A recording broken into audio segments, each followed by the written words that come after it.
Les terroristes entrent dans le téléphone de Jean-Louis pendant que nous mangeons dans une brasserie du Marais à Paris. Les nouvelles désormais nous rejoignent partout. Il n'est pas indispensable d'acheter un journal papier ou d'allumer la télévision.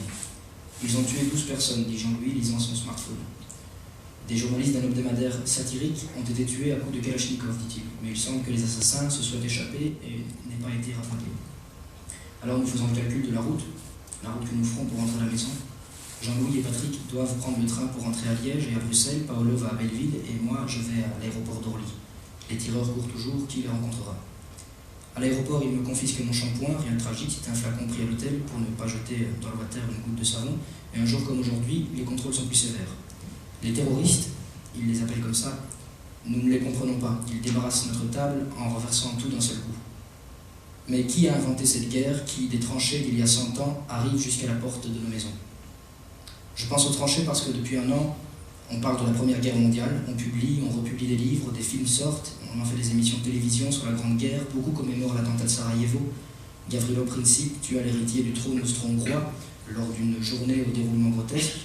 À l'école, on nous disait que la guerre éclata après cet événement, mais c'était une simplification. L'Europe se préparait depuis 10 ans déjà, et tous les pays avaient intérêt à se tirer dessus.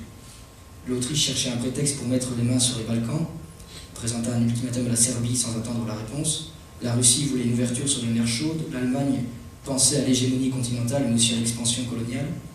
L'Angleterre ne voulait pas de pays hégémonique sur le continent européen.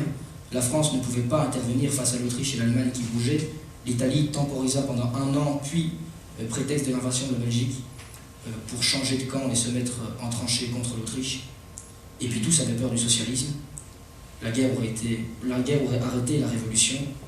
En Russie, ce fut le contraire, la révolution explosa grâce à la guerre, mais ces deux faits furent liés l'un à l'autre dans ce cas-là aussi. Et toutes ces choses, nous les savons après des années d'études et de publications. Mais il y a 100 ans, nos grands-parents et nos arrière-grands-parents avaient à leur disposition une version complètement différente. L'histoire nous rappelle que les événements ne sont que la partie visible de l'iceberg, que l'on découvre seulement avec le temps et avec l'étude.